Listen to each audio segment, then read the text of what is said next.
হরিহরপাড়ার চোয়া অঞ্চলের শ্রীপুরে ভোররাতে বাড়িতেই মৃত্যু এক বিএলওর। পরিবারের দাবি অসুস্থ ছিলেন বিএলও মায়া মুখার্জি। জানা গেছে মায়া মুখার্জি শ্রীপুর 251 নম্বর বুথের বিএলও ছিলেন। পরিবারের দাবি বিএলও হওয়ার পর থেকেই মানসিক চাপে ছিলেন। সম্প্রতি তিনি অসুস্থ হয়ে পড়েছিলেন, ভর্তি ছিলেন মুর্শিদাবাদ মেডিকেল কলেজ হাসপাতালেও। এরপর বাড়িও ফেরেন ওই বিএলও। শুক্রবার ভোরে বাড়িতে মৃত্যু হয়েছে মায়া মুখার্জির। এই বিএলওর কাজটা যখন হাতে পাই, ইনভার্সন ফর্মগুলো যখন ডিস্ট্রিবিউট করা হয়ে যায়, তারপরেই মানে একটু ভয় ভয় কাজ করতো।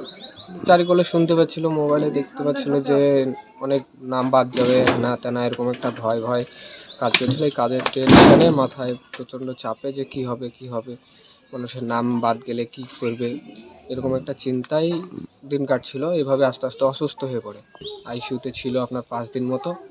একটু সুস্থ হওয়ার পরে বাড়ি নিয়ে আসি, বাড়ি নিয়ে এসে ট্রিটমেন্ট চলছে, ডাক্তার দেখছিল। এভাবে থাকতে থাকতে এবার হিয়ারিংয়ের অনেক হিয়ারিং এসেছিল। আর এই হিয়ারিংয়ের এইগুলোতে মানে একটু টেনশন ছিল যে অনেক হিয়ারিং এসছে, এবার এগুলো কী হবে। তখন নাম বাদ গেলে বাড়িতে তখন এসে ঝামেলা করবে যে তোমরাই করেছো, এরকম একটা চিন্তা ভাবনা ভয় সবসময় মনের ভিতরে ছিল। এইভাবেই হঠাৎ করেই আজকে এই অবস্থা। এদিন বিএলওর বাড়িতে যান বিধায়ক নিয়ামত শেখ। তিনি নিশানা করেন নির্বাচন কমিশনকে এবং অভিযোগ তোলেন নির্বাচন কমিশনের চাপেই এমন পরিণতি হয়েছে বিএলওর। মানে আতঙ্কে মারা গেল, এসআইয়ের আতঙ্কে মারা গেছে।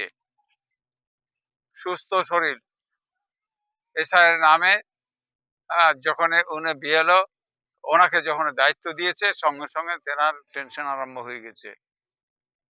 তাই সেই টেনশনের কারণেই আজকে এই দুর্ঘটনাকে আমরা ধিক্কার জানাচ্ছি।